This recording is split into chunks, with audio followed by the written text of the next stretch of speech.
હા, એક પતિ પત્નીને એક દી ઝઘડો થયો તો બાઈ કે તમારે પુરુષને વાતું કરવી છે, અમારે સવારમાં વહેલું ઉઠવું, સ્નાન કરવું, છોકરાઓને નવડાવવા, નાસ્તા તૈયાર કરવા અને એ કે સ્કૂલ વાહન આવે એટલે એમાં બેહાડવા સ્કૂલ વાહનમાં.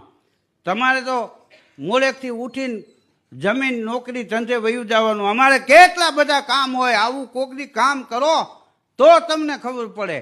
તો એક દી પુરુષ વગર કીધે વહેલો ઉઠી ગયેલો, તો એને બટેટા પૌવા બનાવી નાખ્યા ને પોતે નાહ્યો ને છોકરાઓને નવડાવ્યા ને નાસ્તાના બોક્સ ભર્યા ને સ્કૂલ બેગ તૈયાર કરીને ડ્રેસ પહેરાવ્યા છોકરાને. તા એની ઘરવાળી જાગીને આવી, જો કે આ બધું કરી નાખ્યું. એ કે મૂંગા મરો ને આજ રવિવાર છે એ કે. હા, એટલે જે જેનું કામ જે કરે ને એ કામ જ રૂડું લાગે. હા, દરેકે પોતપોતાનું કામ. હા.